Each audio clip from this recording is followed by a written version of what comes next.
纠正几个吧比较常见的这个误区吧。就是也是总结一下吧。喝骨头汤能补钙，这是重大的误区。因为动物骨头当中的钙啊，是以这个磷灰石这个形式存在的，它很难溶于这个水，熬出的汤啊又溶解了大量的这个脂肪和一些嘌呤大家都知道跟这个痛风有关系。对，是。还有一些少量的氨基酸，其实钙已经是微乎其微。钙其实就在骨头里或者肉类里边。所以长期喝这个不但不能补钙，增加这个高脂血症痛风的风险，远远大于其他的病症。对，远远大于它的收益。误区二，就刚才提到的这个虾皮，好多觉得虾皮是高钙的啊，但含盐量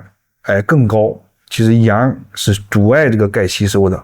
也不能作为常规的补钙。第三个就是豆浆，虽然是豆制品，不能替代这个牛奶补钙。就未经过这个普通的这种豆浆，钙含量其实也只是牛奶的一个1/10，远远不是这个钙的主力还是牛奶。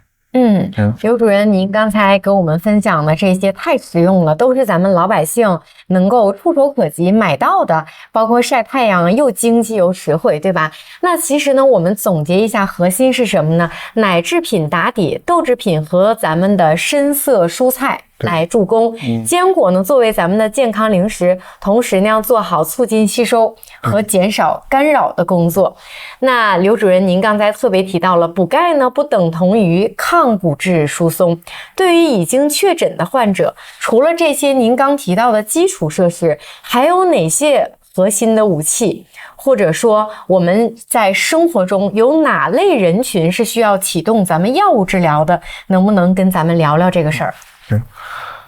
你说的对，补钙啊是这个预防骨质，这是一个基础，也是一个不可或缺的一个重要环节。但如果确诊是骨质疏松患者了，但还远远不够，必须得加用一些抗骨质疏松的治疗。刚才我提到了钙只是一个基础。其实这个正常人也应该到了这个年龄，即便没有诊断骨质疏松，也应该在预防性的补钙。就是我一开始讲到的骨密度，如果体脂里边有个报告，就体脂-2.5无论你是否有过我刚才提的脆性骨折，还有就是体脂在-2.5和-1.0之间，这属于这个低骨量的一个人群。刘主任，非常感谢您刚才的分享。您刚才跟我们聊到了一些咱老百姓在日常生活当中非常容易能够买得到，并且也很方便做的一些食物。那在我们的生活当中哈，您看我们现在这么多的观众朋友们，关于骨质疏松的自测问题，您刚才前面提到的，能不能跟我们分享一下？我们在家就能自己测试的有哪些呢？行，我先简单列举几个问题哈。我刚才提到了大势就是阳性。一个问题就是你的父母或者是本人是不是有过稍微轻微的一个摔倒，比方说从一个凳子上，我从一个起立坐下摔到地上，或者是上厕所滑倒，或者从一个沙发上特别矮的一个板凳掉到地上就突然就骨折了，或者大胯疼了，这种如果答案说是有，这个直接也可以诊断为骨质疏松。然后就是然后这好多老人我驼背，还有些老人说我今年我的个儿怎么长矮了，我以前1.6米，现在怎么不到1.6米了？我得穿个增高鞋呢。这也预示着你这个骨量的减少，就要警惕这个骨质疏松了。还有就是一些嗜好，刚才提到的喝酒，是不是每天有的老人每天每顿饭都得喝1杯酒，或者2两1两的，包括什么啤酒、葡萄酒，有这种情况的也要警惕这个骨质疏松。还有就是抽烟，这个抽烟的老人普遍这个年龄有就刚才我提到的就是危老先衰的一个也要警惕这个骨质疏松。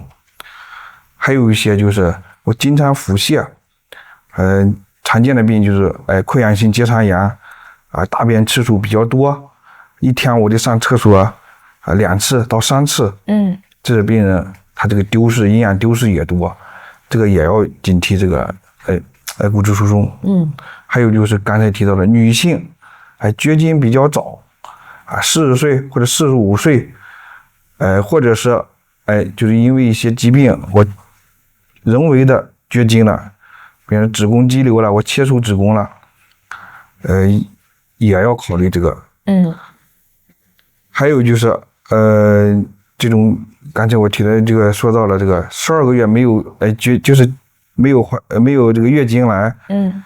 但是除了这个怀孕还有男性就是是否有一些这种性欲减退了，或者一些雄激素过低的这种相关症状。如果大致几乎也能判断为骨质疏松，至少是个骨量减少。大概就这些问题。